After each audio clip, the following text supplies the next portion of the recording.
There will be a book signing immediately after this event that will take place in the Great Hall.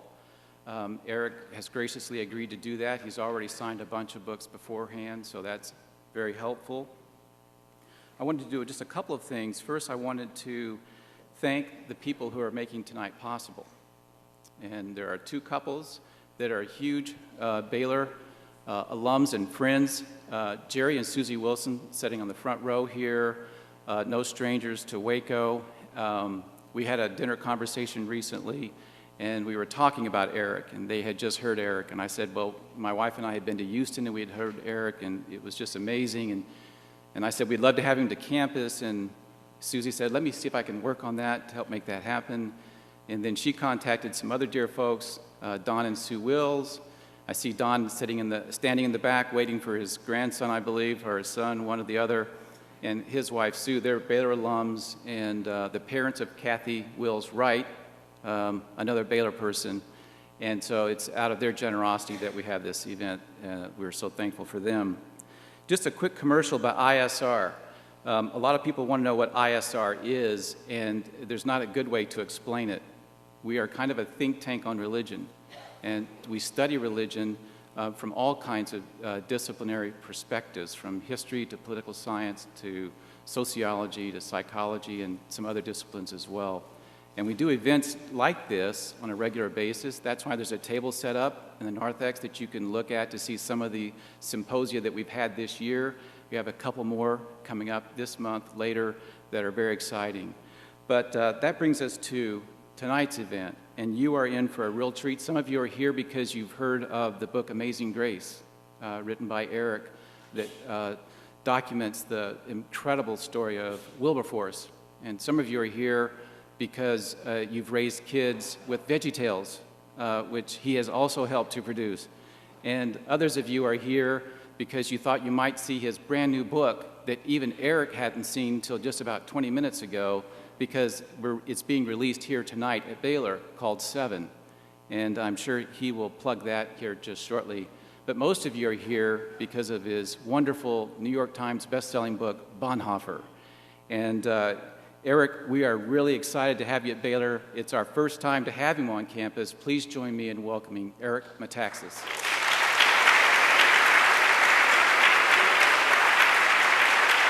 Wow.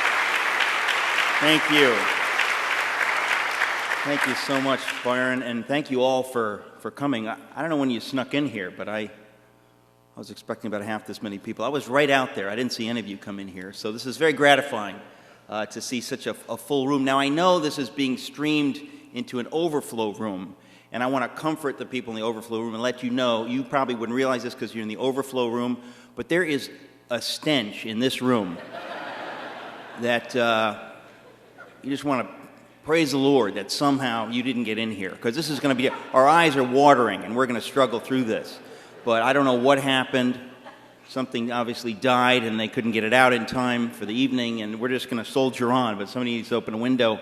We'll get through it. We'll get through it.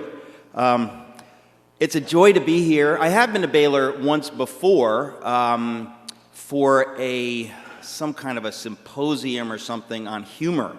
John Wilson of Books and Culture invited me to be on his panel. It's the only time I've ever been here, but I know of Baylor, and I have, you probably don't realize this, but you know, you're one of those institutions that where I sit in New York City, you're an encouragement to me, so it's a joy to be here.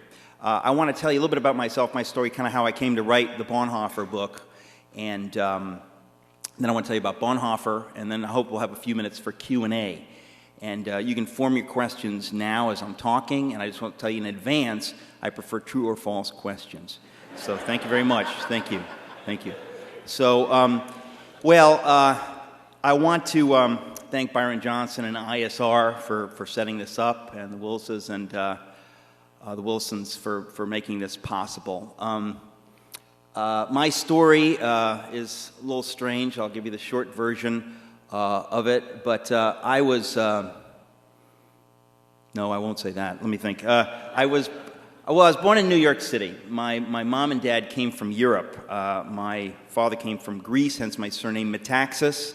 my mom came from Germany, hence my deep love for Siegfried and Roy. And I promise you I will retire that joke very soon. But my folks met in an English class in New York City in 1956. When you're raised by a Greek and a German, you're raised Greek. Did you know that? Yeah. You ask your Greek friends, and they'll tell you Greeks are, they're really fantastic. And they don't really want to acknowledge other nationalities. So I was raised in the Greek church. That's kind of where the Greeks hang out, is the Greek church. And so for me, it was not really so much a experience of learning about the Orthodox Christian faith as it was learning about how incredibly great the Greeks are. And that was something that we learned about every Sunday morning. I was an altar boy, but I joke around. It was a wonderful, warm community, wonderful community. But I did not get the gospel, what we call the gospel, evangelion, the good news. Didn't get that, really. Didn't study the scriptures. It was what we sometimes call cultural Christianity, nominal Christianity. Now, there are many Baptist churches where you can go and you can get a lot of cultural, nominal Christianity also. So it's not a denominational issue. You understand that some places you just get it, and other places you're not getting it. And we weren't really getting it. But it was a wonderful community. But if you're not really getting it, by the time you go to a place like Yale University, you might really get it, and in a negative way. I went to Yale not knowing what I believed, and I always say, if you have to go to a place like Yale, just be sure you don't go there with an open mind. That's the key. Listen to me. That's the key. Don't go there with an open mind. But unfortunately, I went there with an open mind, and by the time I graduated, I was utterly confused, because you don't ask those questions, the big questions of, who is God? Is there a God? Can we know that? And who am I? And where am I going? And where did I come from? How did we get here? You just don't ask those questions. And because there's this tacit assumption, mostly tacit, that there are no real answers to those questions. And if you push for an answer, it's that, well, we got here by accident. It's not just whether you argue about whether it happened via evolution or not. The point is that it happened by accident. There was no God, if there's such a thing as evolution, directing that evolution. This is absolutely by accident. We are, an accident, a cosmic accident. And if you really drill down to what that means for us, it's kind of a bummer if you think about it. So the transcendent is an illusion, and I don't think most people really think about that too much, because it's very disturbing. So you kind of, try to come up with something. But I guess the point is that if you take in that sort of a worldview, the goal of life after you graduate college is to get a really good job and distract yourself for a few decades. And then it'll all be over. But I wanted to be a writer, and so I did not get a good job. And I had a lot of time to think about this stuff, which is very unfortunate. If your goal is to be a short story writer, it's kind of tough to do that in today's world. And so I floundered. I guess this was my plan. I floundered for a season. If you say season, it's biblical. Did you know that? Yeah, I floundered for a season, and then I drifted for a season, and then I floundered and drifted together for another season. And if you do that, you will inevitably end up moving back in with your parents. That's just the way it breaks down. Yeah, if you flounder for a season, drift for a season, it's like a corollary. It happens every time. It happened to me. I moved back with my parents, which I don't recommend. I specifically don't recommend moving in with my parents, because I may have mentioned the European immigrants, they will eat you alive. They don't have this kind of cavalier, friendly American attitude, like, oh, Eric went to Yale and he wants to be ready, he's finding himself. No, their attitude is like, we'd like you to find a job and get out. And so it was very tough time for me, in all seriousness. I was really lost. I didn't know, why I was put on the planet, or whether anyone could know such a thing. And I didn't know quite what I wanted to write about. I had, tons of ambition, but to do what, I wasn't sure. It's kind of like somebody says, I'm lost, you're driving, I'm lost, but I'm making really good time.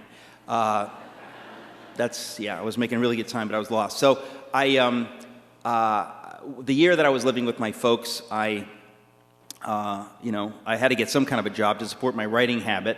And so I got a job as a proofreader at Union Carbide in Danbury, Connecticut, reading sort of, manuals of chemicals and things like that. And, as a poet humorist from Yale University, really this was not my goal in life. And I think probably the Hebrew word to describe this would be Gehenna. I don't know if anybody gets that here. So it was very unpleasant. I had a little cubicle about a quarter mile from the nearest window, and yeah, really a bummer. And so during this horrible year, God in his mercy sent a graphic designer into my life who had some kind of Christian faith. He knew the Bible backwards and forwards and began sort of sharing his faith with me. I've been inoculated against talking to people like that because obviously they're insane. And I thought there'd be even more than a titter at a Christian school. That's okay. No, that's fine. Whatever. Wherever you are, that's fine. And so I guess I had a funny experience because I really was in pain. I was miserable looking for answers, but I was definitely not looking for those kind of answers, right? I had been, trained well at Yale to be really skeptical of these kind of people. But the thing is, he actually was an Episcopalian, and I figured, they don't believe that stuff anyway, so we can talk all day long. It's fine. Okay, keep talking. I know it's all metaphorical. Jesus rose in the hearts of his disciples. That's fine. Has no threat to me. So we talked for months, but I never really wanted to go to church or have a Bible study or anything crazy like that. But I kept talking, and what astounded me was how little I knew. I thought, I was raised in the church. I was an altar boy every week. I really knew nothing. And even though I didn't agree necessarily with what he was saying, I was kind of astounded at how much there was that I didn't know, and how there were many intellectual objections I had, which were pretty quickly dispensed with once I knew a little bit more. It was very interesting, and I think the Christianity I had rejected really was a cartoon version of Christianity. Now, don't get me wrong, I was not interested in accepting this, but it was challenging and interesting for me, and in my hopelessness and despair, it was worth exploring. But as I say, I was really not interested in going very far. I just couldn't. But then one night, around my 25th birthday, I had a dream. I won't tell that story now, but it was an amazing dream. God basically revealed himself to me in the dream. It was just one of those things that maybe happens to other people, but it certainly doesn't happen to you. But it happened and totally blew my mind. I'm tempted to tell you, but it would take too long. If you go to my website, there's a video where I tell the story. It's way on the right-hand side of the homepage, just ericmetaxas.com. But it's an amazing, amazing, amazing story. And I woke up, and that was that. I felt that all the stuff that I was sure you could not know, even if it were true, you couldn't know it, suddenly I knew was true, and it just changed everything. I told the guy who'd been sharing his faith with me that, I've accepted Jesus. I would have cringed to hear anybody say that, much less say it myself, but it changed everything for me. And it sent me on this journey. Obviously, I turned my career over to God, which was a good move, considering how I'd been handling it up to that point. And rather quickly, I got a job writing children's books. Never had any ambition to write children's books, but strangely was doing that. And eventually went to work for Chuck Colson and VeggieTales. I think Byron mentioned I worked for VeggieTales. I was had the privilege of writing half of the Lyle the Kindly Viking video. I wrote the Hamlet Omelet parody. I know you were wondering, who's responsible for that? Yes. Oh, weren't you wondering? Even I wonder sometimes. And also, I had the great honor of being the narrator on the Esther video. Well, I don't know what that sound is, but I'd like more of that. That was very good. I did such a good job as a narrator on the Esther video that to this day, if you pop in that video cassette, I'm still the narrator on there. They've kept me all these years. It's unprecedented. I then finally got around, and this is kind of the point of how I came to write Bonhoeffer. I always wanted to share my faith, and I really never felt comfortable giving a book to my friends. I figured they may take it politely, whatever I give them, whether it's Mere Christianity or John Stott's Basic Christianity or whatever books are out there. There's a number of good books, but I didn't feel any of them spoke to the people that I knew, that it somehow wouldn't grab them, because these books had not grabbed me for whatever reason. And so I thought I'd like to write a book that sort of talks about what does the Bible say, but in kind of a fun Q&A, use some humor and just make it a readable book. And so I wrote a book with a ridiculous title, Everything You Always Want to Know About God, But We're Afraid to Ask. And we know it's not everything you always want to know about God, but we're afraid to ask, because I wrote a sequel called Everything Else You Always Want to Know About God, but we're afraid to ask. And then a third one called Everything You Always Want to Know About God, but we're afraid to ask, the Jesus edition, right? So, you know, that's called a trilogy. That's a technical writer's term, but feel free to use it. And in the first book, in the first volume, came out in 2005, I found myself on CNN talking about this. Now, if you watch CNN, you may notice that they tend not to have on Christian apologists all that often. Have you noticed that? Like ever, yeah. And so here I am on CNN, and I thought, I'm going to get some tough questions. This is going to be really tough. And I was loaded for bear. I thought they're going to ask me, you know, something horrible. And instead, the woman asks me, tell me a little bit about this. You mentioned Wilberforce. You've got this historical thing. Tell me about Wilberforce. And I thought, Wilberforce? There's like Wilberforce in this book? And then I realized, oh, yes, there's a paragraph in the book where I just mentioned that there's this guy named William Wilberforce who took the Bible so seriously that he changed the world, right? Which, take the Bible very seriously, stuff will happen. And he did, and he led the battle for the abolition of the slave trade in the British Empire because he took the Bible seriously at a time when everybody was going to church, but nobody really believed any of that stuff. They were French Enlightenment rationalists, and that was being preached from the pulpits all over England, the supposedly Christian nation that had no problem with slavery. Well, this guy took the Bible seriously and decides, we're made in the image of God, and the Africans are made in the image of God, and we kind of can't do that anymore, so we're going to have to do something about that. Well, nobody wanted to hear it, so this guy, because he believed the Bible, changed the world. So suddenly I'm on CNN talking to a national audience about this, and Wilberforce, and a publisher contacts me and says, how'd you like to write a book about William Wilberforce? There's this movie coming out called Amazing Grace, and we need a biography to go with it. There had been a number of biographies of Wilberforce before, but they were British biographies. They would, misspell words like honor and favor and things like that, and it's not appropriate. So we really need somebody who gets that right and kind of clean that up. And I said, well, I'm game, and it offered, I think $8 an hour to write the book, but I had an agent, and he got $8.40 an hour, and then took like $1 an hour himself out of that. So, but I really never wanted to write a biography, but I remember being asked and being flattered that somebody would ask me to write a biography about somebody that I admired. And I thought about it and I prayed about it. And this was one of these rare cases where the Lord spoke to me. Now, I don't know if you believe that's possible, but let me just say that in my case, it invariably involves a unicorn named Blinky. And I don't know if that, I believe that's biblical. No, it doesn't involve a unicorn named Blinky. I can never remember the unicorn's name, but it's a unicorn. That's not true. It's one of those rare cases where God spoke to me, and I had a clear sense that He wanted me to write the book. So I wrote the Wilberforce biography, and everywhere I'd go talking about Wilberforce, people would ask me, who are you going to write about next? Who are you going to write? I heard that question over and over and over. Some people asked, about whom will you next write? And whom is still a word. And if you're English speakers, I would like to encourage you to use the word whom. I feel like I'm an evangelist for the word whom. Please feel free to use it as often as you like. It's really no charge. You can get an app. It's free, and you download it as much as you want. But if you hear the question enough about whom will you next write or who will you write about next, you begin wondering, maybe I should write another biography. At least I did.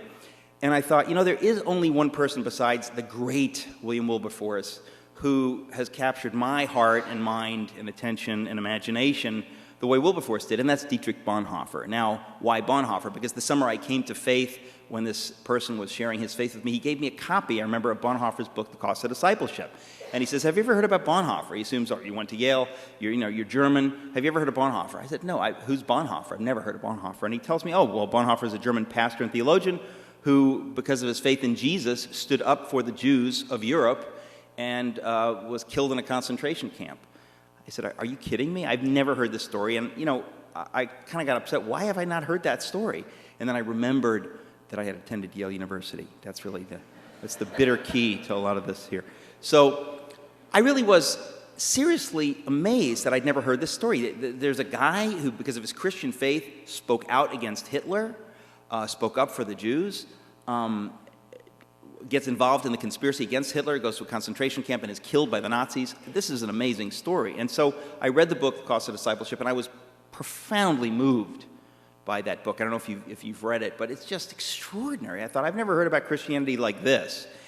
And so all these years later, people ask me about whom will you next write. I thought probably this would be something to write about, especially I sort of mentioned this, but my mom really is from Germany. She grew up in Germany during this period. And when I heard about Bonhoeffer, it really touched me because I thought my grandfather was killed in the war at age 31. My mom was 9. And he was a genuinely reluctant German soldier. There were many of those. My grandmother would tell me that he would listen to the BBC with his ear literally pressed against the radio speaker, because if you were caught listening to the BBC in those days, you could be sent to a concentration camp. And he did not want to go to war. And how many others were there like that, and they were killed for nothing, and their little girls and little boys lost them, and it's just a tragedy that it's haunted my family all these years. And I thought, how is it possible that that happened? I've always wondered, how could this evil be unleashed out of a supposedly Christian nation? And so it really touched me, and I thought Bonhoeffer is somebody who spoke for people like my grandfather as well. And I dedicated the book to him and named after him. And I guess, when I thought about Bonhoeffer, I thought, yeah, this is a story that needs to be told anew. So obviously I decided to write the book, and it was not easy. I won't go into that, but I had to switch publishers. It was a very painful process ultimately, and this is another one of these rare cases where the Lord spoke. I won't tell you how. I will tell you it did not involve a unicorn. But it's one of those rare cases, and whenever I say that,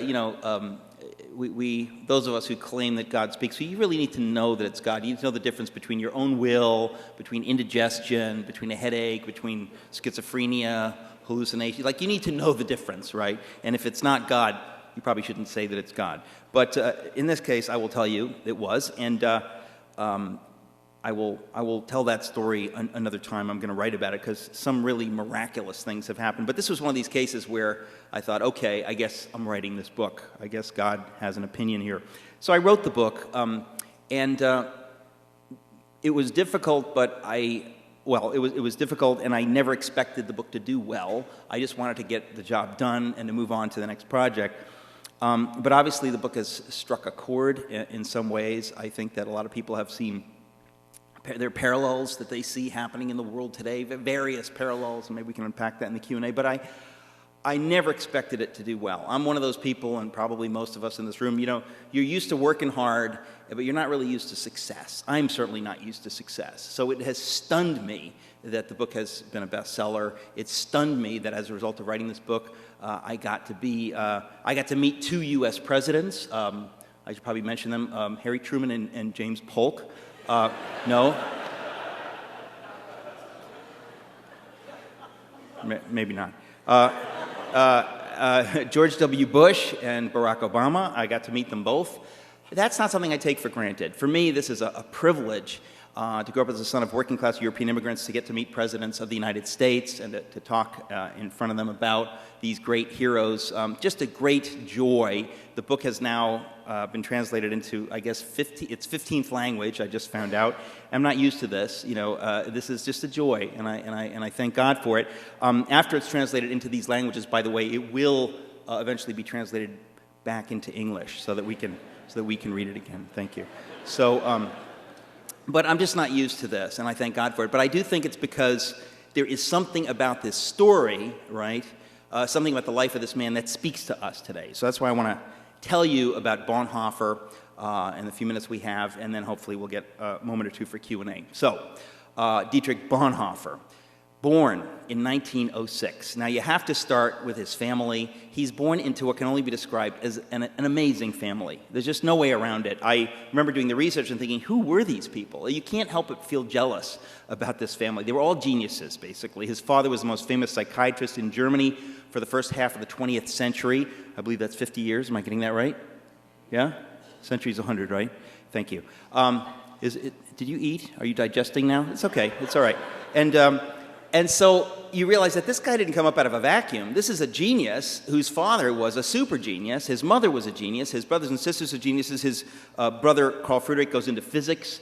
And for the Bonhoeffers, going into physics means you're going to split the atom with Max Planck and Albert Einstein, which he did. I've actually had the privilege of seeing the atom in a museum in Dresden. It's the size of a softball. They were a lot bigger in those days. Did you know that? Some of you really are sleeping. But he split the atom with Max Planck and Albert Einstein. And, they were all like that. They were academically ambitious, geniuses, But you get the sense that there's a culture of this family that these weren't just impressive people, they were really good people. You'd want to hang around with these people. They had a culture in the family of caring for other people. It really, it's inescapable. That's why I put it in the book. That's why the front part of the book is a little bit long. I said, you have to set the stage. These are amazing people. And there's a reason that Bonhoeffer and his siblings were amazing people in their lives. Now, the father, being one of the great scientists of Europe, taught the children, now this is when psychiatrists were scientists, right? That's kind of a joke. I didn't mean that to be a mean joke, but I mean, he was a brain scientist. This is sort of before pre-Freud, or he was a little bit off to the side of Freud, but he was a scientist and a medical doctor, and this man taught his children, all 8 of them, 4 brothers and 4 sisters, he taught them to think clearly. Not to think with your emotions, but to determine what is a fact, what's not a fact, and then to follow the logic rigorously of an argument, and to follow it all the way through to the end, not to get sidetracked by your will or your emotions, but to see things clearly. He taught his children this, and this put Dietrich Bonhoeffer in good stead in the world of theology as the Nazis rose, which I'll say in a minute. But it's very important that you understand that this family really was serious about this, and that at that table, if you're eating dinner every night there, you'd think twice before opening your mouth. You'd have to say you'd have to have something to say, or you'd be cut to ribbons by the geniuses around the table. So I think it would have been a hard environment, but a good environment in which to really learn, what is truth, and how do we know what we know, and is it true, and is it not true? You just get that impression that this was a part of the culture of this wonderful family. They were also, I have to tell you, very culturally sophisticated. I mean, they knew every painting and every opera and every great work of literature, and they memorized poetry and traveled widely. Just an extraordinary group of people. So Dietrich, at age 13, makes the decision, he's the youngest of the 4 brothers, makes the decision that he wants to be a theologian. And I don't know how many 13-year-olds you know that decide they want to be theologians, but maybe they just don't tell us, But I think that he was shy about mentioning it because, as I said, you think twice before opening your mouth in that family, and so he waits about a year before he announces it to the family, which shows you kind of a pretty amazing amount of self-discipline on his part. He doesn't just blab it, but he didn't blab it because he knew that if he said this and then didn't follow through, they would mock him for a lifetime. So at age 14, he announces he wants to be a theologian, and by theologian, he means an academic theologian, not that he wants to be a minister or anything, but he wants to be an academic theologian. He wants to distinguish himself in the world of theology at Berlin University. They lived in Berlin, and Berlin was the place to study theology in the 20s. It was, it's like studying physics at Caltech or something. I mean, it's the place to go, and he wants to impress people with his academic grasp of theology, and that he does in spades. He gets his doctorate at age 21. That's almost as impressive as my narration of the Esther video, wouldn't you say? Emphasis on the word almost. So he gets his doctorate at age 21, and I think I can announce it here because this is an academic institution. I've just begun work very recently in earnest on my honorary doctorate. Did I mention that to you? I've just begun, yeah, and I'm going to get it. And I'm already writing my honorary dissertation in my head right now. So he gets his doctorate at age 21, and what is he writing about in his dissertation? It is the big question, what is the church? That's the question for him. So he's asking and answering this question on a very high theological level, so impressive that he's impressing all the living legends on the faculty of this great institution. I mean, they are just fighting over this young man, to get him to study under them, to claim him, whatever. He's very intellectually independent, again, being raised by this great father. He sort of knows what he thinks and is on his own. And basically, in the asking and answering of the question, what is the church, he finds that he actually comes to love the church itself, and that he decides he doesn't just want to be an academic, but he also wants to be ordained as a Lutheran minister. You couldn't be ordained until you were 25, so he's got some time to kill. He spends a year at age 22 in Barcelona, Spain, as an assistant vicar to a German-speaking congregation. He picks up Spanish in like a weekend, and and if you have that kind of linguistic ability, don't tell me because I hate you. And he then at age 24 goes to America and very quickly is fluent in English. And he really was that kind of a genius. Now, at age 24, when he goes to America, he decides to study at Union Theological Seminary, which is in Manhattan, where I live, I neglected to say, with my wife and daughter. He's not really going there. You don't get the impression for the academics, right? I think it's fair to say he was not expecting to find much by way of theology at Union, and he was not disappointed. If you read his letters, you cannot help but chuckling, because he was so, almost had this elite German attitude toward theology that I studied at Berlin University, the greatest place in the world, and now I'm going to America, and we'll see what they have, and he wasn't expecting much. I think when he got there, he was kind of scandalized, actually, by what he thought was the shallowness of their theology. Now, he was not theologically liberal. Berlin University was, but Bonhoeffer being, very intellectually independent, he could learn from those with whom he disagreed. So he was surrounded by, so-called theological liberals, but he really was able to learn from them. And I think that's one of the things you can't help loving about Bonhoeffer, is that he really respected people with whom he disagreed. He was humble enough and confident enough to be able to learn from people with whom he disagreed. And I always feel that should be a lesson to all of us, that we should know that people with whom we disagree probably have at least a few things to teach us, and that we need to be humble enough and confident enough to open ourselves up to that. And so Bonhoeffer really has that attitude. But when he comes to Union, what was a very theologically liberal place was not, he thought, theologically impressive. In other words, he thought that it's kind of like, if you show me you got the right answers, but where's your work? He didn't really see much theology. And I do think that it's fair to say that the reason he went to New York was ultimately not so much to do with studying at Union for those 9 months, but for the cultural experience of being in America. He met in his first weeks at Union an African-American student named Frank Fisher from Alabama, who invites Bonhoeffer to go visit Abyssinian Baptist Church in Harlem. Bonhoeffer, again, like all the Bonhoeffers, are culturally very curious, and he goes, absolutely, I'd love to go. And so he goes up a Sunday morning in September of 1930 to visit Abyssinian Baptist Church, and what he sees in that church, to cut to the chase, absolutely changes his life. There's just no question about it. He had never seen anything like this. This was the antithesis of mere religion. This was the antithesis of just playing church and going through the motions. He saw a congregation of people who, being African Americans in 1930, they were not strangers to suffering. So this was very real for them. He could see, it was palpable that they were worshiping God. They weren't just there attending church.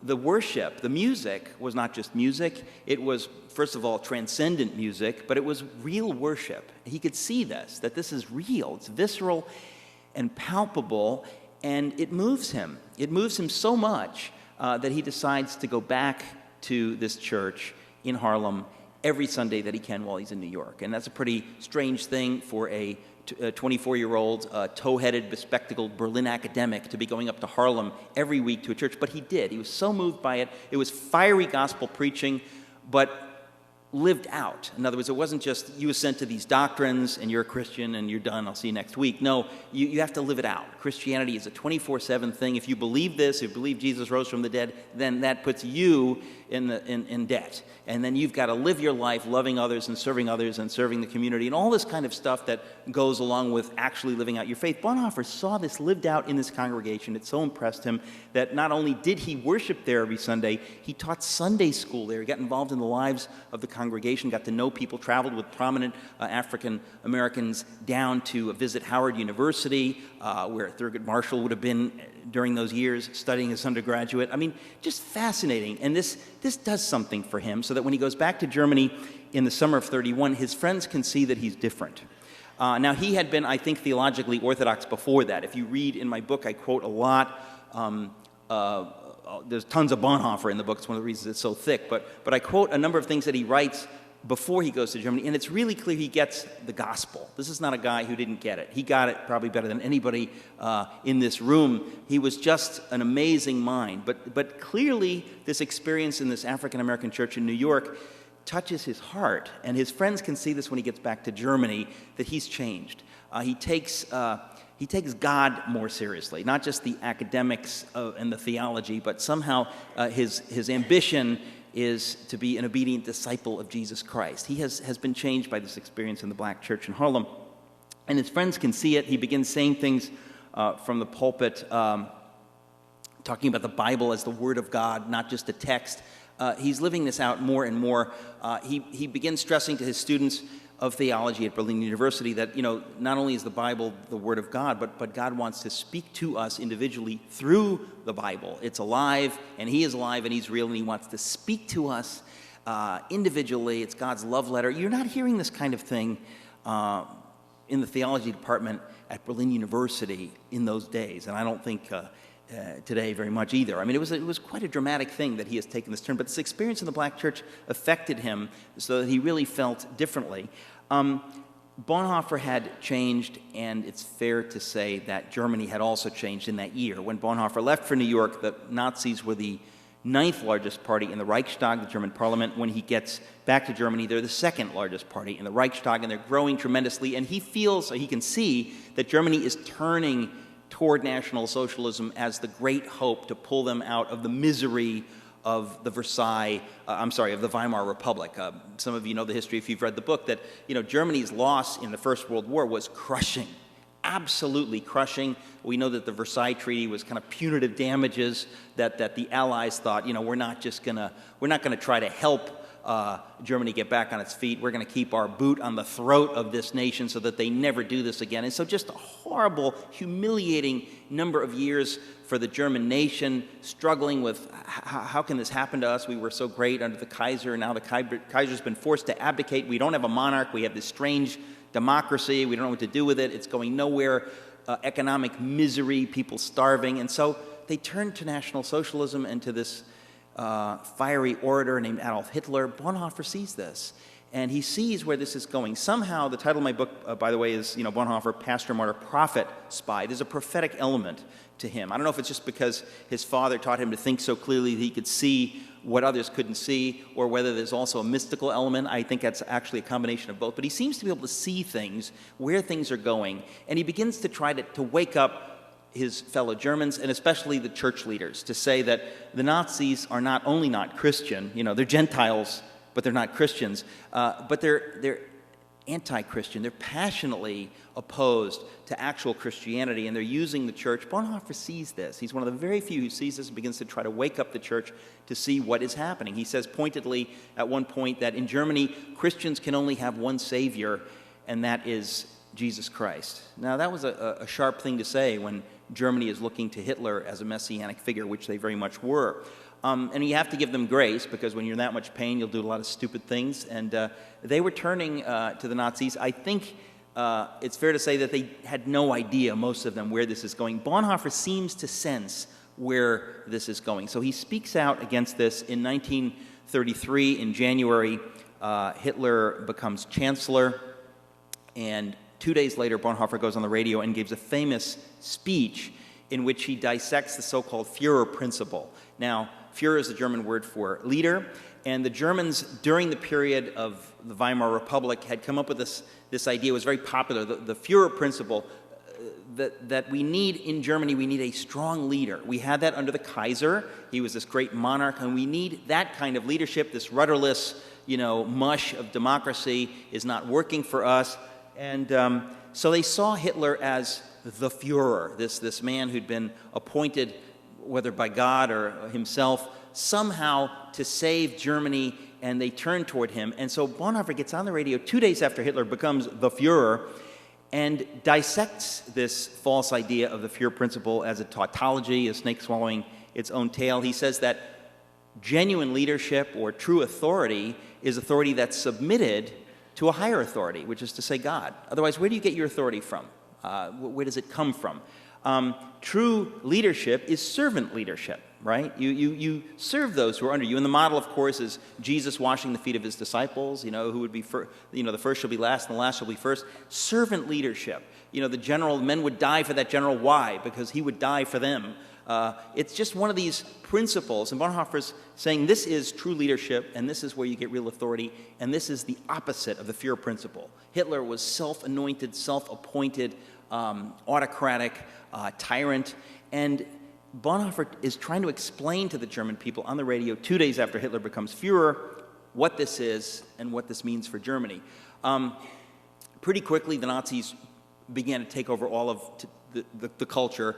If you're a totalitarian government. You believe in taking over the totality of the culture, right? That's where the word comes from, this idea that the state is everything. And so they begin taking over every aspect of culture, including the church, because the German church had been so wedded to the crown, they didn't have the tradition we do and the understanding of separation of church and state. And so they didn't know when suddenly they had a leader who was trying to destroy the church. They didn't understand that the church had to stand up against the state and to fight back, because they'd always had a cozy relationship. And so Bonhoeffer's trying to wake them up to this, and trying to wake up the church especially because the Nazis were very quickly trying to take over the German church, which they felt is a legitimate part of German culture, and it's beneath the state. It has to serve the state. And Bonhoeffer had the ability to see that this was wrong, that the church, after all, he'd written his PhD on what is the church, but he really did understand that the church must stand apart from the state, and that when it gets too cozy with the state, you've got problems. And the reason we have the separation of church and state is not to protect, the secular state from the big bad theocratic church. On the contrary, it's to protect the church from the big bad state that wants to take over everything. And that's the whole idea of separation of church and state. They didn't have this in Germany, and so Germans were very unwilling to see that the church had to stand alone and to voice its thinking and to call the state into account.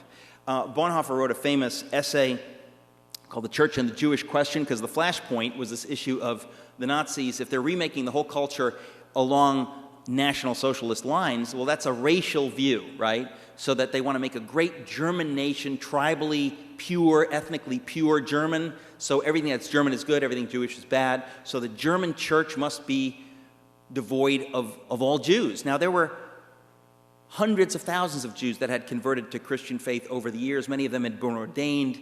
So, Bonhoeffer says that obviously God looks on the heart. So if somebody wants to be a member of the German church and he has Jewish blood, that God does not look along racial lines. He doesn't ask you, that's wrong. Now, of course, we had a little bit of that in this country as well, right? So, but you have to understand that most Germans didn't get this. And Bonhoeffer says, no, this is a point where we have to understand that German Christians have to stand up against the state and say that you cannot mold the German church in the image of National Socialism. It will not work. So he was very vocal about this. It was a great struggle. In 1934, Bonhoeffer and a number of others draft this thing called the Barmen Declaration, and thousands of German pastors sign this. And this is a moment where the German church, where these pastors see that the Nazis are trying to take over the German church, and they realize that it has gone so far that they need to separate from the Nazified Reichskirche, that they need to say, no, we can have no, that's an apostate church, and we'll pull away. So in 1934, this document comes up. I quote a lot of it in the book. It's an amazing document, and they say, we're going to form our own church, or they're even basically saying that church is apostate, so we are the true Lutheran Evangelical Church of Germany. Now, these are the good guys in the story, and so a lot of people, as I said, about 6,000 sign the Barmen Declaration. But Bonhoeffer can see that most of the good guys even don't really understand how far this is going. They don't understand the ruthlessness of the Nazis. The Nazis aren't going to say, okay, so you can be the confessing church, and they're going to make it more and more difficult to be a Christian, a faithful Christian in the Third Reich. And they began to restrict religious liberties. This is a very important issue for us today in America, because I think we're unaware of the great religious liberty we've had and how vital it is to protect every kind of religious liberty. Well, in Germany, they had no sense of this. And so the Nazis began exploiting this and making small laws and more small laws and then some bigger laws restricting the religious liberty of the serious Christians who dared defy the orthodoxy of the secular state. And of course, they didn't declare themselves secular. They pretended to be, Christians, but obviously they weren't. And so more and more, it became difficult to be a Christian, a serious Christian, in the Third Reich. Bonhoeffer, in 1935, is deputized by the leaders of the confessing church to lead an illegal seminary, to raise up confessing church leaders to be real men of God, as opposed to these sort of Nazified, pseudo-pastors that the government was paying. And so that time, 35 to 37, I kind of see as the golden era of Bonhoeffer. His book, Life Together, some of you are familiar with that, came out of it. And it's interesting because it's during this time that Bonhoeffer is able to train these young men. What does it mean to be a Christian? What does it mean to be a Christian leader? Not just to go through the motions, not just to know how to run a funeral service and a wedding service and to preach a sermon, but what does it mean to be a disciple of Jesus Christ?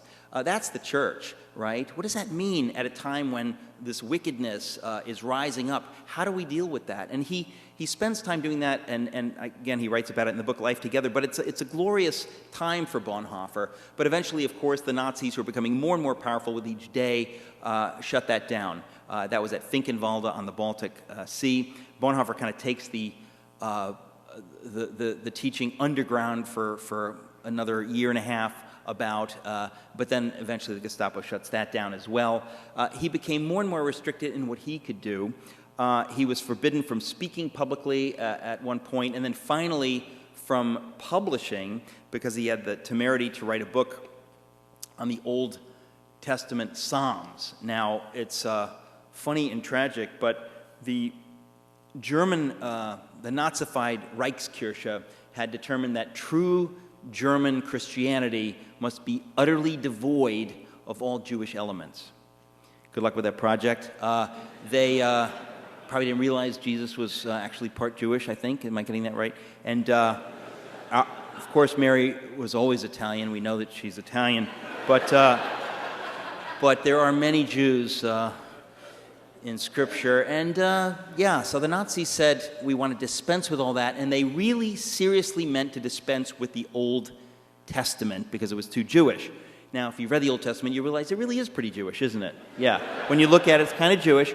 And so Bonhoeffer has the temerity, I guess I would say the chutzpah, to write a book on the Psalms at a time that this was not kosher. And he basically, for doing this in what was a fairly, I mean, you can read it, it's a wonderful book, but a fairly academic book, the Nazis said, well, that's enough out of you, and no more publishing. And he's forbidden from doing even that. So what can he do? Now, all these years I haven't said he's been praying, and he believes God, can speak to us personally and guide us, and he's asking God to lead him amidst this darkness. What do I do? How can I serve you amidst this growing darkness? Finally, of course, in 38, 39, the war is coming, and the question is, now what? Bonhoeffer knows he cannot pick up a rifle in Hitler's war. Now, he's not a standard pacifist when we think of pacifists, and I think Bonhoeffer for years was sold, as a kind of a 60s era pacifist, and the implication always seems to have been that had he lived, he would have been the third person in the bed with John and Yoko, which I don't think is.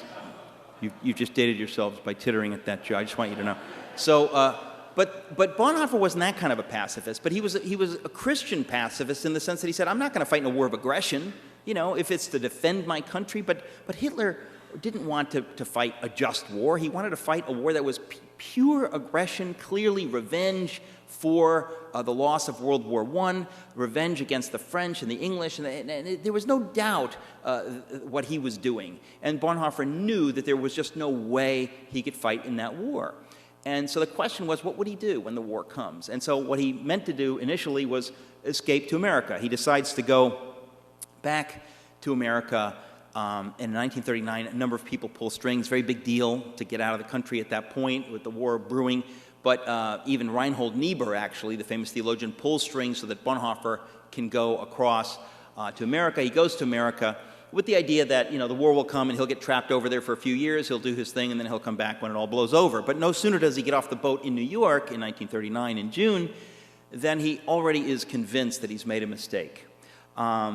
Again, he was praying. There's a whole chapter in my book where you can practically see Bonhoeffer wrestling with God, because I quote his letters and his journals and diaries, and he's really struggling, really asking God to lead him because he doesn't know what to do. But then he finally has a sense that God is leading him to go back, that he must go back. And it's an extraordinary thing to see him obey God when it would have been so easy to justify not going back. But he really wanted to know what is God's will, and he decides to go back. And so 26 days after he gets to New York, he gets on another ship and sails back across the Atlantic. And so the question, of course, is, okay, you're going to go back, but what are you going to do now? What he does is where it gets crazy.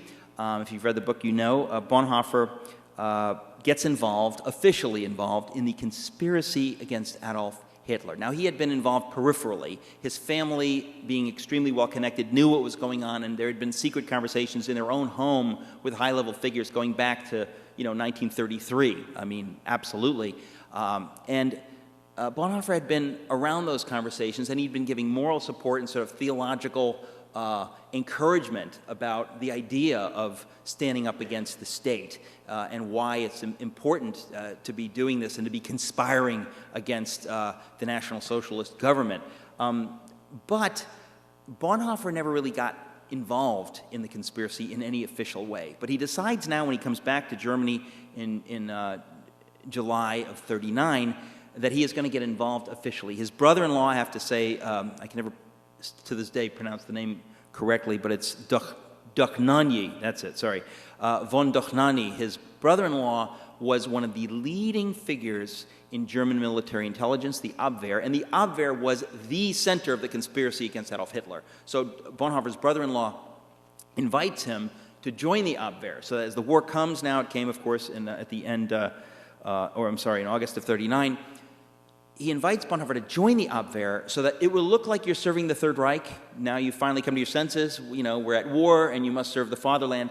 And so he joins the Abwehr, but not to serve the Third Reich, but in fact to become a part of the conspiracy against Hitler, which eventually became the conspiracy to assassinate Adolf Hitler and his top lieutenants and bring the Nazis down. So it's an extraordinary move. How you get there theologically is another question. We can maybe talk about that in the Q&A. If you read the book, I hope you'll understand it. But it's an amazing thing that he decides to go from talking about what's wrong to shutting up about it and to doing something about it and to never talk about it, to pretend like, well, we're at war and we all have to do our part. But in fact, he becomes a member of the Abwehr and now travels around Europe to neutral countries, which you couldn't do unless you had official papers, ostensibly to serve the Third Reich, but in reality to meet secretly with members of the Allied governments to let them know that there are Germans inside Germany working against Hitler, trying to bring down Hitler. Incredibly dangerous, of course. Bonhoeffer continues to write during this time. A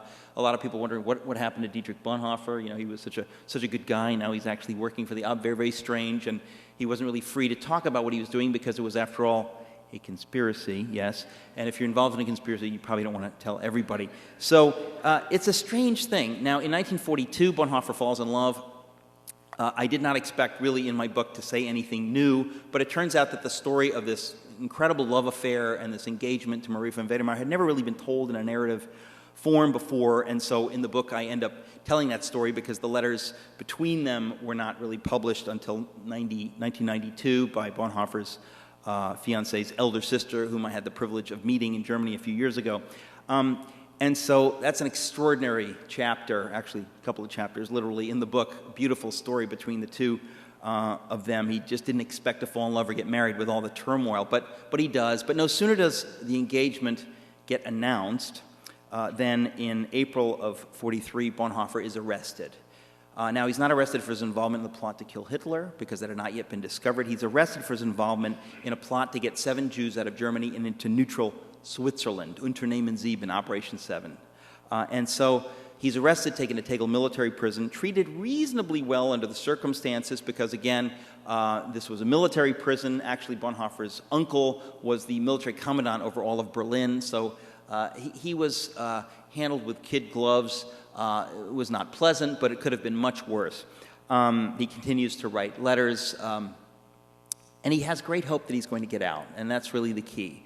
He has hope that he's going to get out. There's still some semblance of legality in Germany, and he's sure that his case will be brought to trial and that he can fool the prosecutor into thinking that he didn't really know what was going on. He's just going to play the role of, woolly-headed academic, and no offense to any woolly-headed academics in the crowd. But this was the plan, and he had great hope that the case will come to trial fairly quickly and he will be exonerated. Even if that doesn't work, he had great hopes that the Allies will win the war and the nightmare will be over that way. Or thirdly, that the conspirators, who are still conspiring and are not yet discovered, will succeed in killing Hitler and the nightmare will end that way. There were a number of plots to kill Hitler, a number of attempts. I write about all of them in the book. Absolutely fascinating. I had to put them in the book. It's just incredible reading to read about these really brave people trying to do the impossible. The last attempt was the famous Stauffenberg plot in July of 1944. Bonhoeffer was still in prison at this time, and that plot, of course, not only did it fail to kill Hitler, but the bomb goes off, and for the first time, the conspiracy is exposed. So now thousands are arrested, tortured, names come up, and one of the names at the top of the list is Dietrich Bonhoeffer. So Bonhoeffer, from here on in, his days are numbered. He's transferred to the dreaded Gestapo prison in Berlin, and then finally to Buchenwald, and then in April 8th, 1945, only 3 weeks before the end of the war, 3 weeks before Hitler takes his own life, Bonhoeffer, at dawn on the 9th of April, is executed for his involvement in the plot to kill Adolf Hitler. I remember when I first heard this story 25 years ago, it was just so horrifying. I thought, oh, how could God possibly allow a 39-year-old genius, this wonderful human being, engaged to this beautiful woman with his future ahead of him just 3 weeks before the end of the war? It doesn't make any sense. And if you fail to see the tragedy of it, then you're failing to see something very important. It is a horror. But I think Bonhoeffer would be at the front of the line to rebuke us if that's all we see. Because Bonhoeffer did not go to the gallows wringing his hands, hoping that, oh, if only I had done this, or wishing I had done that. You get the clear sense, I mean, we have the evidence, that he went to the gallows with the peace of God.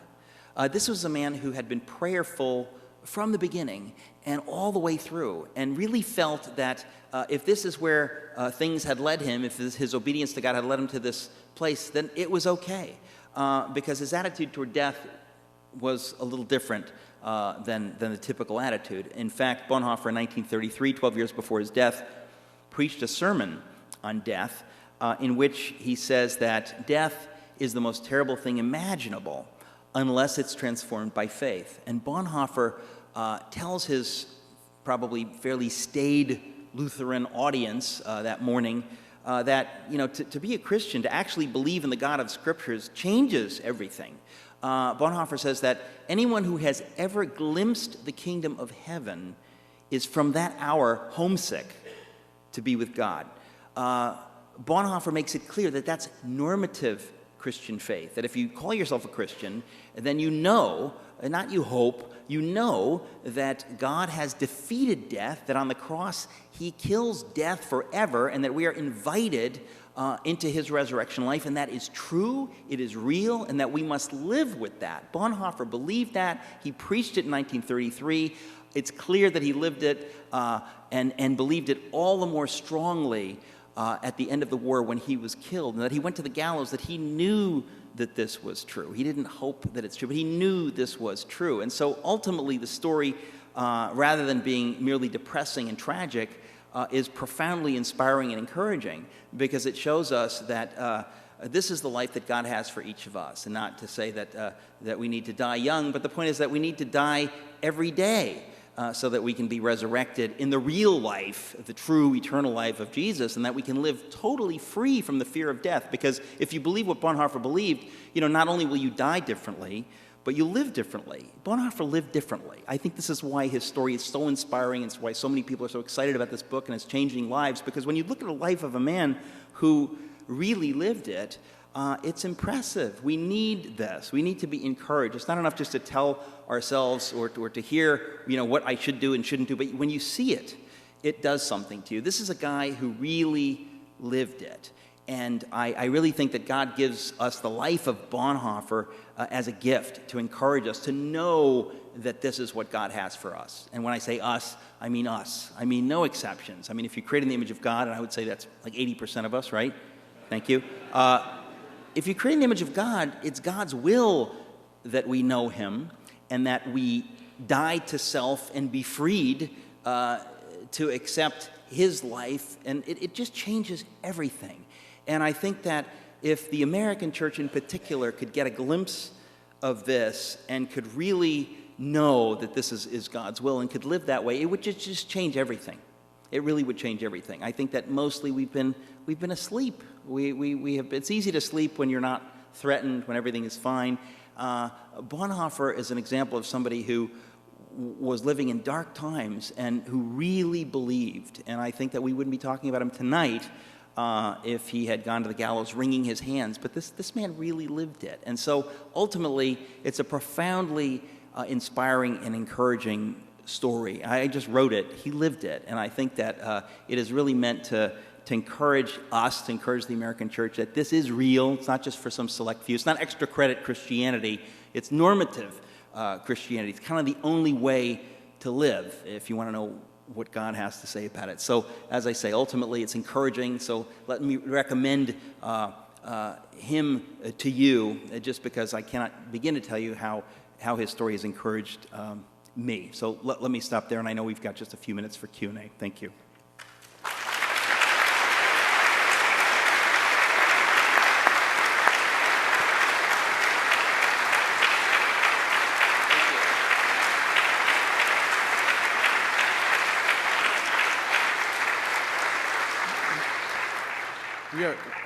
We want to leave some time for Eric to sign books, so we're only going to take about 4 questions. I apologize in advance for that. We have a mic in the back, 2 mics, and so you'll need to raise your hand so they can get to you, but I did need to make one more announcement.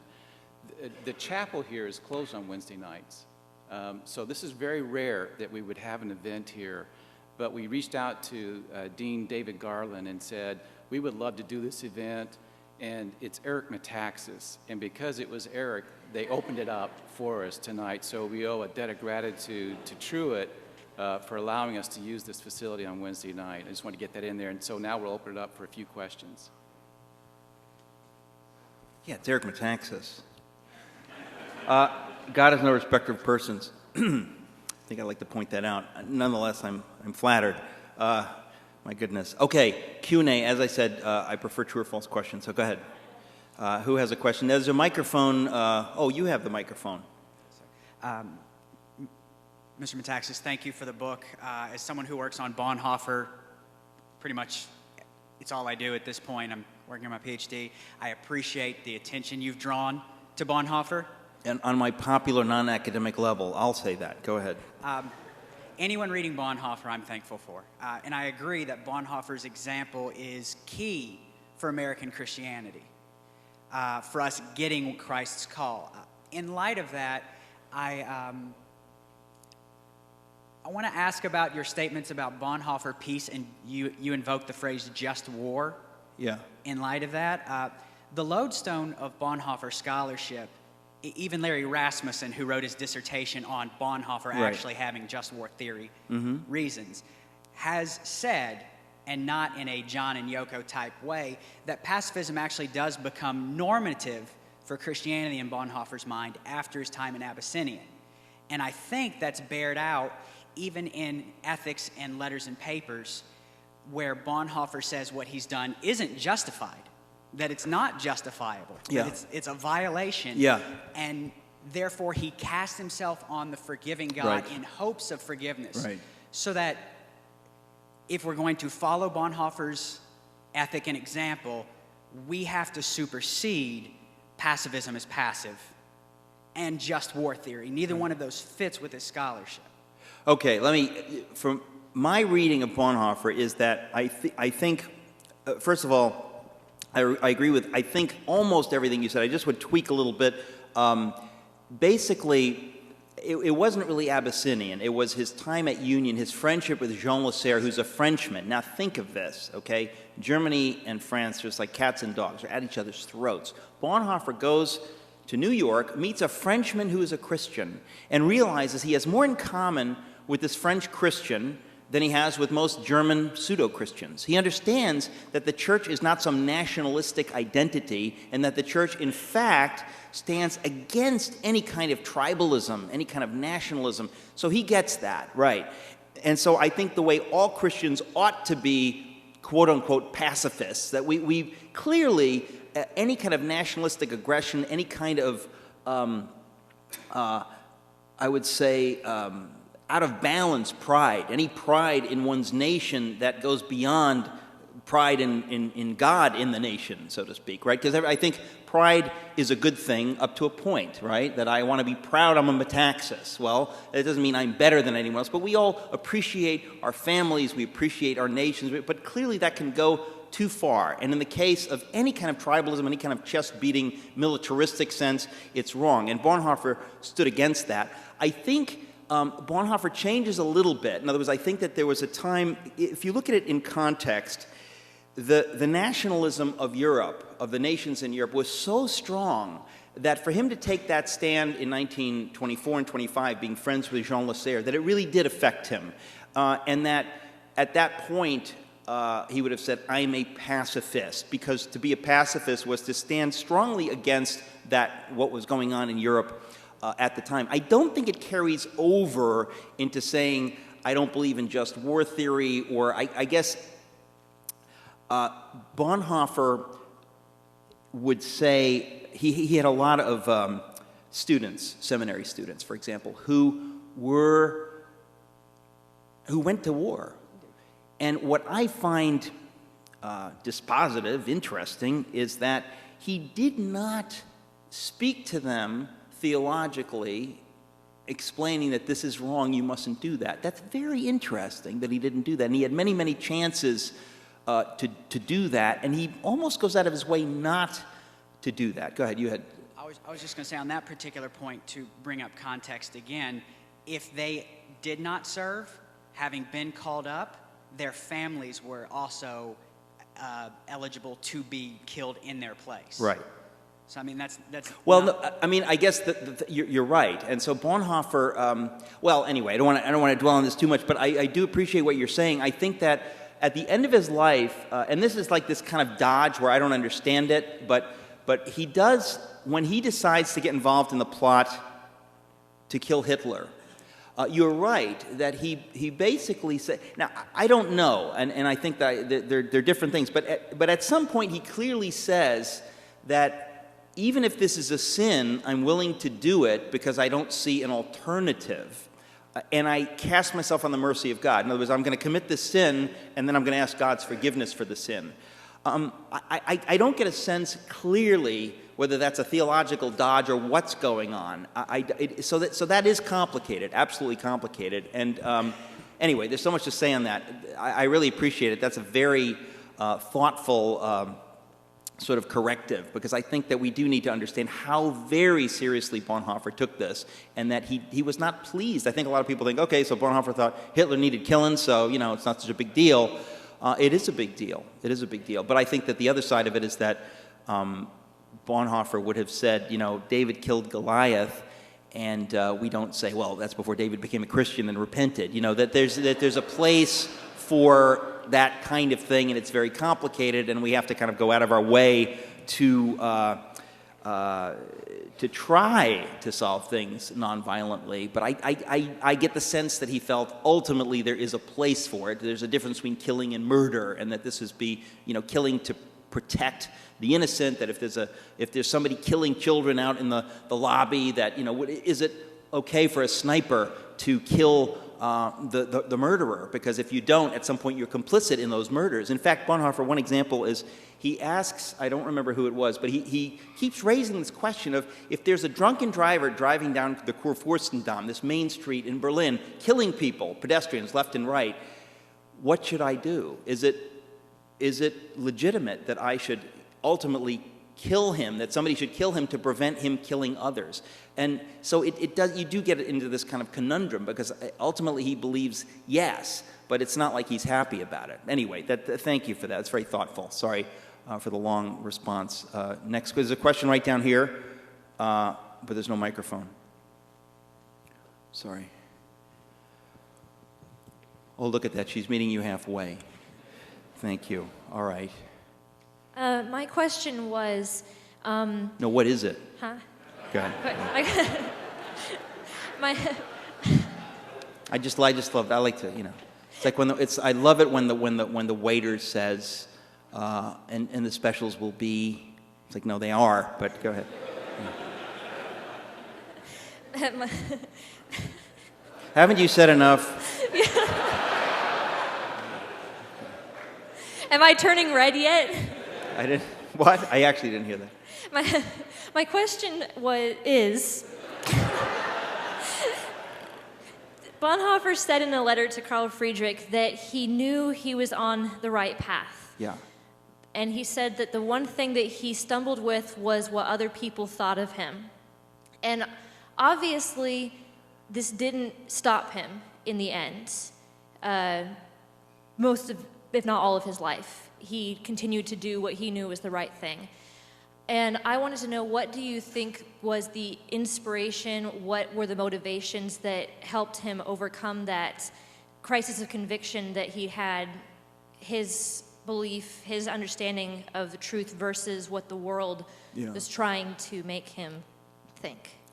Thank you. Basically, that was a good question. Just to explain, Carl Friedrich was Bonhoeffer's oldest brother. He was this physicist who split the atom the size of a softball. And he was not a Christian. So Bonhoeffer's writing to him. And it is interesting that I think part of the reason my book is titled, Bonhoeffer, Pastor, Martyr, Prophet, Spy, is I got the sense clearly that he was like a kind of a Jeremiah. That God was speaking through him to the church, and as God always speaks through his prophets to wake up the people of God, and almost never do the people of God heed the cry of the prophet and obey. And so Bonhoeffer is frustrated, and you get the sense that he knows he's going more and more out on a limb where very few can follow. And when he finally enters the conspiracy, it's like he's climbing out on a twig, and he understands this is lonely, that people are going to misunderstand me. Friends and Christians are going to criticize me, and I can't even defend myself because in some cases he just couldn't talk about it. But, Karl Barth didn't trust him at the end and is wondering, what is going on? You remember the military intelligence, and I thought, it just becomes very lonely. And Bonhoeffer, I quote a sermon where he talks about Jeremiah, and it really is like God calls you. And any of us, nobody with a brain wants to be chosen by God, because it's a terrible and a chilling thing. And so if you don't understand what that means, the Jews are God's chosen people. Think, well, who do you think you are, saying you're God's chosen people? To be God's chosen people in some ways is to be cursed. It means that you're going to be hunted. You're going to be, who wants to be Jesus? Jesus was the chosen one. That to me is the story of Bonhoeffer, is that he understands that to be chosen by God on any level, it's a dreadful and an awesome thing. It's not a small thing. And he understands it's a lonely thing, and at the end, you're alone with God. So if God is real, it's okay, ultimately. But there's the human side of it, that you really have to count the cost. And that's what it is to be a Christian. At the end of the day, all of us, ultimately, if you die to self, you're going to, in some way, have a lonely walk with God where family members, friends aren't going to understand you. And, you're taking a risk, because are you crazy, or is this really God? He really was going out there on a limb, doing what he felt was the right thing. But he knew that he would be misunderstood. And he was resigned to that. I think that's how he knew God, that he was willing to go out on that limb, knowing that the God who loved him would be with him and would even forgive him if he got it wrong, that God would forgive him, and because God looks on the heart. And so, anyway, thank you. Wonderful question.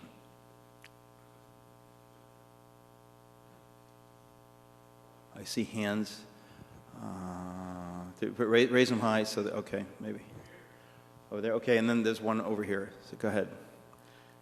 You had written, I think, about how Bonhoeffer was very ecumenical and tried to reach out to different churches. I was just wondering if you had any insight onto how he did that. And I know some churches, I'm from a background that, I just know that churches sometimes are very closed and don't want to reach out to other churches of different denominations. Those churches are wrong. And Bonhoeffer would back me up. Bonhoeffer, it is very interesting, actually, because he was ecumenical before its time, and he was ecumenical in what I would say is the right way, because I think you can get a really sloppy ecumenism that doesn't seem to care about doctrine or anything. We have to care, but God doesn't call us to worship doctrine or worship correct doctrine. We're called to worship Jesus. And there's a difference. And some people don't get that difference. So they're clearly worshiping some doctrinal system, which becomes a fig leaf and an idol and a horror, ultimately. And Bonhoeffer, from the beginning, seems to understand that the church is something that it's hard to define. I mean, when he goes to Rome at age 17 and he sees at St. Peter's, he sees on Palm Sunday all of these different colored skin people on the altar. He says, look at that, this is the universal church, different races, different nationalities. Now, he was not a Catholic. And I think, more than any of us, or more than most of us, certainly more than me, he would have explained why he's not a Catholic. So he didn't agree with Catholic doctrine, but neither did he say this is an apostate cult and I don't want anything to do with it. He said, these are my brother and sister Christians in the Catholic Church. Bonhoeffer really had a broad view of the church, but I think, again, like any true person who is, like any true ecumenical view, you at the same time, there's a narrowness to it, because you say there is such a thing as the true church. There is such a thing as Catholics who don't know God and are not part of the church, and there are Catholics who do. And they're, every denomination has people who really get it and who take it seriously, and there are other people that they're just kind of along for the ride, or it's just how they grew up. So Bonhoeffer took being a disciple of Jesus Christ seriously. He took being a Christian seriously, and he was attacked. I mean, you had a lot of Lutherans really wrinkling their noses at what he was doing at Finkenwalde as he's training up these young ordinands in becoming pastors. He was using a lot of things. They said, well, that's way too Catholic. They're doing stuff like Lectio Divina, meditating on Scripture. And it's like, well, we've never done that in the Lutheran Church. And Bonhoeffer's saying, look, does it really matter? We want to be Christian. So maybe the Lutheran Church needs to become a little more Christian by doing this stuff, as opposed to thinking, let's be more Lutheran and not, he really was trying to look at the root of what is Christianity, because he understood that whatever they had been doing wasn't working so well.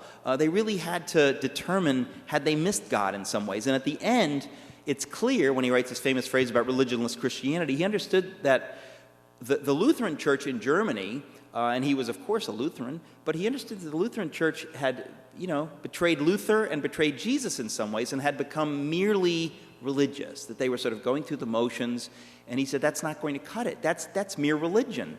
And that cannot stand, against the devil and the evil that rose up in the Third Reich. We need to really be obedient disciples of Jesus Christ. We need to be the church, and that means being Christians with our whole being in every way. And he recognized that denominationalism can kind of inoculate us against that. I can say, oh, I grew up in the Greek Orthodox Church. Well, that's the oldest church, and that's it. I'm done. I'm justified, Or Lutherans had this incredible pride about being, we invented Protestantism. Luther, we're done.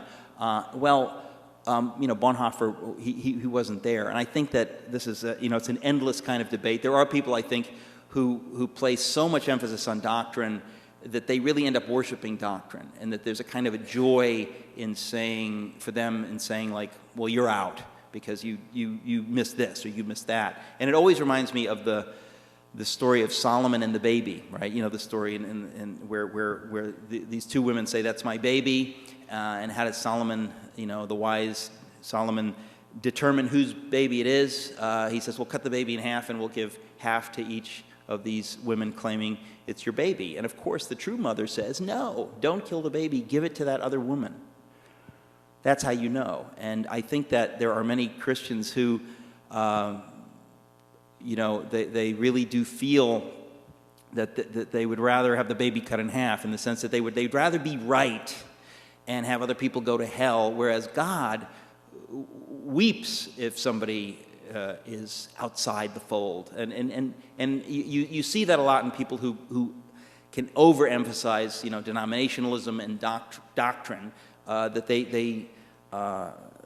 they seem to almost to worship it in a way that becomes unseemly and that betrays their hearts. But that's a whole other conversation. Thank you. I think we have time for one more question. I guess it's going to be this man. Thank you for your presentation. I want to congratulate you at Yale. That's a fine school. And I want to also say that I didn't hear any of that. I'm sorry. I want to congratulate you on having attended Yale University. It's a Oh. fine school. You must be joking. You made a compliment on Baylor University in your beginning comments. I want to reference Leon Jaworski, who, at the end of World War II, set up the trials at Nuremberg. He didn't try those cases, but he did necessary to the preparation of those trials. And I think that there was justice, in a sense, done for Bonhoeffer and all those who were killed in Germany under Hitler. And I just wanted to make that connection. I'm sure you probably have read and know all about that, but Jaworski made a significant contribution in that regard. I didn't know that Jaworski had anything to do with that, actually. I only know him as the sort of Watergate prosecutor, so I didn't know about that. But I do think that it is extraordinary that what was uncovered in those trials and that those people were brought to justice. And, you know, it's a funny thing in an era where we don't seem to really understand the concept of American exceptionalism. To get back to this issue of tribalism, it cannot mean that we're better. Because to say that is really to betray the whole idea of America. America is a country that, you know, like the Christian church, we exist for others. We say this is a great idea, and we would like to export this idea of freedom. And anyone who comes to this country, including my mother and father, who weren't born here, become Americans. And so this is an extraordinary country in so many ways. Why? Because we have blessed others. And I think that that's, you know, God blesses us, not just Americans, but whomever the Lord blesses, he blesses specifically so that we might bless others. That's biblical. That's what, Genesis 12, somebody can help me here, Abraham. You know, we're blessed to be a blessing. And when I think of things like that, the Nuremberg trials, I think of a number of things that we were involved in, that we led in, that this country really has been a blessing to the rest of the world. And the moment we stop doing that, we will cease to be blessed. And that's part of also what it means to be chosen by God. It's a burden because God chooses us so that he can use us. And so I do think that there has been great nobility in this country in the way we've acquitted ourselves around the world. To the extent that we've done that, God continues to bless us. But I often forget our role in that. So thanks for reminding me. I don't know, maybe we have no more time, and so thank you very much.